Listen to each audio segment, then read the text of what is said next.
Hi, my name is Phil Auerswald. I'm the academic director and the chair of the Global Entrepreneurship Research Network. I'm also the chief academic officer of the Halt Prize, and I teach at the School of Public Policy at George Mason University. Every generation, as a matter of necessity, needs to master the new technologies that have emerged in their generation. What's different about youth is that they're native in those technologies. And youth, of course, today are digital natives. They have a greater facility for using digital tools and a greater ability to understand what the limits of those tools and really how to stretch those limits. So I think that youth come with more capacity in digital skills often than their teachers. And really, I think the challenge for educators is finding a way to direct that capacity and to utilize it so that it becomes not an adversary in the classroom or in an instructional setting, which a lot of times, teachers view it as that. Stop looking at your phone, and stop posting to Instagram. Instead of thinking, how can we use the kind of energy that youth have in terms of digital tools as an ally and a partner in the learning process. I think it's very, very challenging because most educational institutions, formal educational institutions, aren't structured to adapt to technology. And as we both know, the tools that young people use, change certainly on a yearly basis, sometimes even more rapidly than that. So as soon as a teacher has got accustomed to Facebook, then they've moved on to Snapchat or something else, and there's different kind of platforms. Of course, I think when you talk about technology, it goes well beyond the social media that I've just been referring to. So it's a broader discussion about what we mean by technology. But I really think it's youth in the lead in using any generation of technology, and it's really the obligation of educational institutions to try to capitalize on that energy and not to try to sort of push it down. I started out really focused on the robots are taking our jobs worries and all the concerns about automation and so forth, which are real. And again, it's an ongoing process. But then I really, began to sort of think about it more from a historical standpoint, and thinking about and really sort of better understanding how the job, as we think about it, having a role in a large organization, is really just a recent phenomenon in human society. 150 years ago and before, you didn't have large organizations to be employed in. People were involved in crafts and in agriculture and very small number in science and in government. But you really didn't have jobs the way that we think about them now. So that whole era of the job, working in a large company, applying for a job, is something that really, I think, reached its peak about 30 or 40 years ago, and certainly was just part of the emergence of large companies, particularly large corporations in the 20th century. So we shouldn't feel too anxious about the fact that something that has been really only existed for two human lifespans, is now, as we shift into a new generation, beginning to disappear. The job, as we've understood in the United States, where you're employed at the same company, or it could be in the government, for 20 or 30 years, you retire at age 65 with a pension. I mean, that's already essentially gone. That doesn't exist for young people in the United States. It's not going to exist for people in countries that never really had that model. And we're going to have a model that's going to look very different. It's going to be much more dynamic. It's going to be in some ways less secure. But Nassim Taleb has a great book called Anti-Fragile, and he talks about the fragility of the world of so-called stability. In other words, people who had employment in a single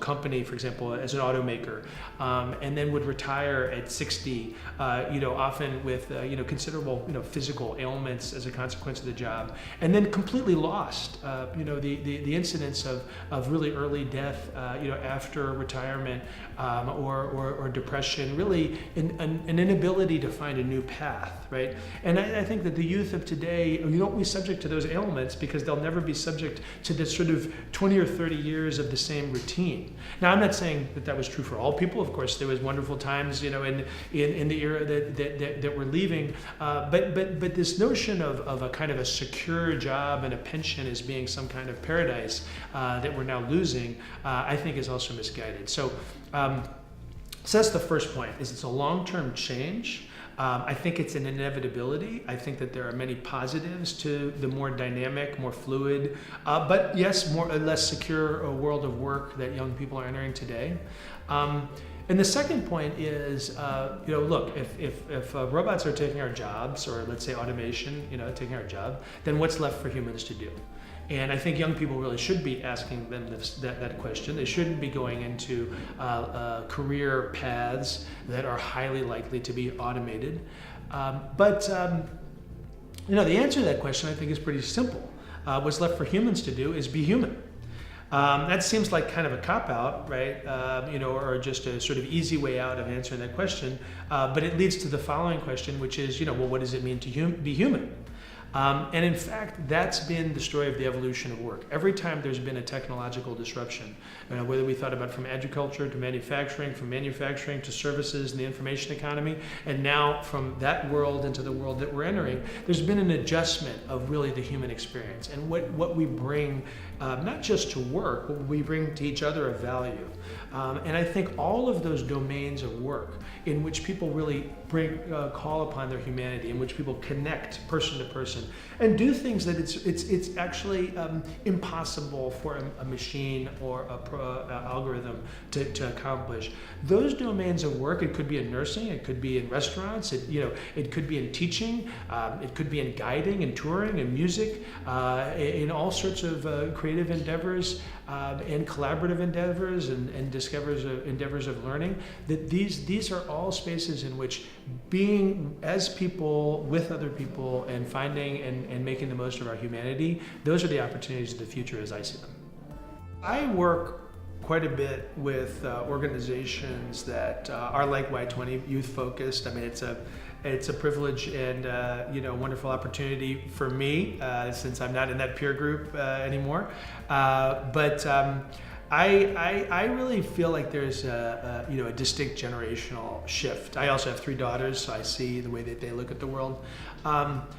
There have been previous eras of activism, even in the last 100 years. There was the progressive era, and then the 1960s, and but this generation it's a very well-informed, clear-headed sense of activism. I think young people today, maybe to an excess, have grown up with various global concerns sort of raining down on them, whether it's climate change, or whether it's economic inequality, whether it's pollution and just sort of environmental decay.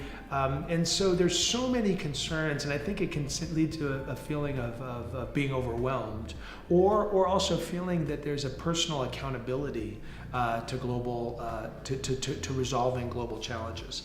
I think in some ways that sense of civic ownership of the very obvious and sort of tangible challenges to which I just referred, I think that's a positive.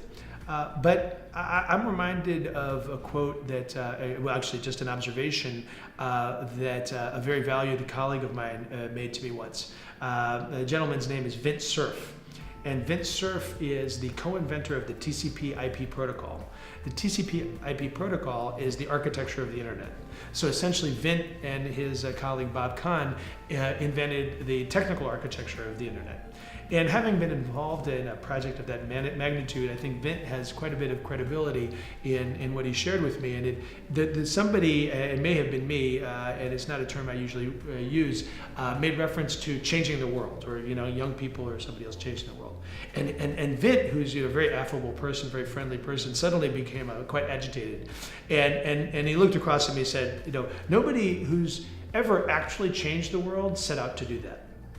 And I don't know if that's quite entirely true, but I think it's generally true. I think that Vince's point was that he and Bob Kahn set about solving a technical problem and doing it elegantly and with excellence. And it was a very localized problem. But by solving that problem well, it ended up having impact on billions of people. And so I think that the civic awareness that comes from a great place with youth and with the current generation, that comes with a clear understanding of facts and opportunities and directions, should also come with boundaries that enable creativity. Creativity is always stronger when there are boundaries to it. And so finding a domain of work, a specific set of problems that are manageable and that are amenable to the energies and the resources immediately at disposal, at a young person's disposal, even with the highest aspirations in mind. I think that's really the best way to capitalize on the incredible civic energy of the current youth generation.